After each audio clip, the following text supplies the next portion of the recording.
అండి అందరికీ నమస్కారం. పాల ప్యాకెట్స్ వాడకండి. ఆ పాలల్లో కెమికల్స్ ఉంటాయి. ఆ పాల ప్యాకెట్లు వాడినా సరే వాటిని పిల్లలకైతే అసలు తాపించకండి. వీలైనంత వరకు రైతుల దగ్గరికి వెళ్లి డైరెక్ట్‌గా గేదెల నుంచి ఆవుల నుంచి వచ్చేటువంటి పాలను సేకరించగలిగితే సేకరించి వాటిని మాత్రమే పిల్లలకి తాపించండి. ఇది డాక్టర్లు మనకి జనరల్‌గా చేసే సజెషన్. కారణం ఏంది అంటే ఇప్పుడు ఆవుల నుంచి, గేదెల నుంచే డైరీలు పాలను సేకరిస్తాయి. కానీ డైరీలు సప్లై చేసేటువంటి పాల ప్యాకెట్స్‌కి, వాళ్ళు సేకరించే పాలకి సంబంధం ఉండదు. వాళ్ళు సేకరించే పాల కంటే, వాళ్ళు సప్లై చేసేటువంటి పాలు ఎక్కువగా ఉంటాయి. ఎందుకు అంటే, వాళ్ళు ఆ పాలలో కొంత కెమికల్స్ కలిపి, ప్రాసెసింగ్ చేసి, దాన్ని ప్యాకెట్స్ చేసి, నిల్వ ఉండేటువంటి సామర్థ్యం కూడా కలిగి ఉండే విధంగా తయారు చేసి, వాటిని పంపిణీ చేస్తారు.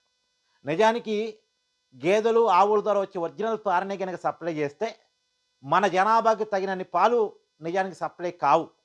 కానీ ఎన్ని పాల ప్యాకెట్స్ కావాలంటే అన్ని పాల ప్యాకెట్సు, ఎంత పెరుగు కావాలంటే అంత పెరుగు, ఎంత నెయ్యి కావాలంటే అంత నెయ్యి మార్కెట్‌లో దొరుకుతుందంటే, దానికి కారణం ఏంటి? ఆ పాలతో పాటు కెమికల్స్ కలిపి పాలను, పాల పదార్థాలను తయారు చేస్తున్నారు కాబట్టే, మనకు కావాల్సినంత పాలు దొరుకుతున్నాయి, పెరుగు దొరుకుతుంది, వెన్న దొరుకుతుంది, నెయ్యి దొరుకుతుంది, అన్నీ దొరుకుతున్నాయి. కెమికల్స్ కలుపుతున్నారు కాబట్టి. కాబట్టి ఆ కెమికల్ పదార్థాలు కలిపినటువంటి వాటిని వాడకండి అని మన డాక్టర్లు మనకు చెప్తా ఉంటారు. కానీ ఇప్పుడు తిరుమల తిరుపతి దేవస్థానంలో జరిగిందేంటి? పాలతో కలిపిన కెమికల్సే ఆరోగ్యానికి ప్రమాదకరమైనప్పుడు, అసలు పాలు లేకుండా, పాల నుంచి వచ్చే వెన్న లేకుండా డైరెక్ట్ కెమికల్స్‌తో ఒక పదార్థాన్ని తయారు చేసి దాన్ని నెయ్యి అని నమ్మించి, దాన్ని లడ్డూ ప్రసాదంలో కలిపి మనకి పంపిణీ చేశారు. ఇదెంత డేంజరు. పాలలో కెమికల్స్ కలిపితేనే తాగొద్దంటారు. పెరుగులో కెమికల్స్ ఉంటేనే తినొద్దంటారు. నెయ్యిలో కల్తీ ఉంటేనే వాడొద్దంటారు. కానీ డైరెక్ట్ ఒక నకిలీ నెయ్యిని క్రియేట్ చేసి కెమికల్స్ తోటి దాన్ని లడ్డూలో కలిపి మనకి పంపిణీ చేశారు అంటే, మన ఆరోగ్యాలతో ఎంత చెలగాటం ఆడుకున్నట్టు.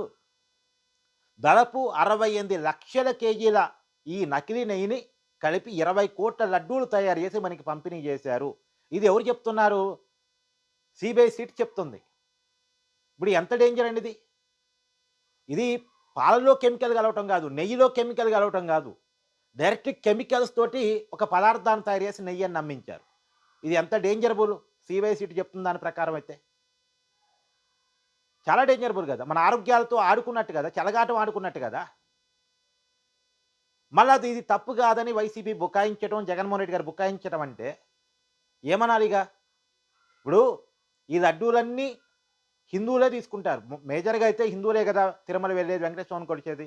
అన్యమతస్థులు కూడా కొంతమంది వెళితే వెళ్తుండొచ్చు గాక. కానీ మేజర్‌గా అయితే హిందువులే గదా! ఇప్పుడు ఈ కల్తీ పదార్థాన్ని, ఈ నకిలీ పదార్థాన్ని కలిపినటువంటి లడ్డూని దాదాపు హిందువులు తమ బాడీలో అంటే వాళ్ళు తిన్నారు గదా! బాడీలోకి ఆ కెమికల్స్ వెళ్ళిపోయాయి కదా! సో, ఎంత డేంజరబుల్ అండి. అంటే మన ఆరోగ్యాలతో ఆడుకున్నారోళ్ళు. మనోభావాలతో ఆడుకున్నారు అది వేరే విషయం. దాన్ని అందరూ ప్రశ్నిస్తున్నారు. నేషనల్ మీడియా గూడా ప్రశ్నిస్తుంది. ఇప్పుడు అర్నబ్ గోస్వామి లాంటి వాళ్ళు గూడా ప్రశ్నిస్తున్నారు. చివరికి జగన్మోహన్ రెడ్డి గారికి దగ్గరగా ఉన్నటువంటి ఒక విశ్రాంత ఐఏఎస్ అధికారి ఎల్‌వి సుబ్రహ్మణ్యం గారు కూడా ప్రశ్నించారు. అందరూ మాట్లాడుతున్నారు. మేధావులు మాట్లాడుతున్నారు. జర్నలిస్టులు మాట్లాడుతున్నారు. ఇది వైసీపీకి సపోర్టర్‌గా ఉండేటువంటి జర్నలిస్టులకి, మేధావులకి తప్ప మిగతా వాళ్ళందరికీ ఈ తప్పు క్లియర్‌గా కనపడుతుంది.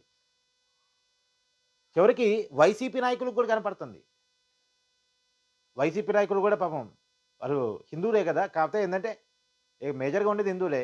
కాకపోతే వాళ్ళేందంటే కొద్దిగా జగన్మోహన్ రెడ్డి గారికి అభిమానం. ఇప్పుడు జగన్మోహన్ రెడ్డి గారు ఎక్కడ దొరికిపోతారో, పార్టీ ఎక్కడ మైనస్ అవుద్దో అని కక్కలేక మింగలేక ఇబ్బంది పడిపోతున్నారు. అదేగా మన జోగి రమేష్ గారి వీడియో, ఆర్‌కే రోజా గారి వీడియో కూడా బయటకొచ్చింది.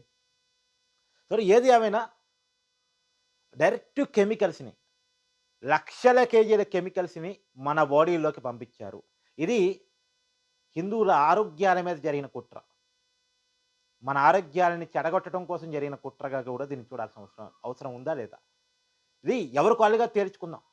దీంట్లో కుట్ర ఉందా లేదా రేపు రేపు ఇంకా తేలే అవకాశం ఉంది కాదంటలేదు. ఇప్పటికైతే సీబీఐ సిట్ చార్జ్ షీట్ ప్రకారమే మనం మాట్లాడుకుంటున్నాం.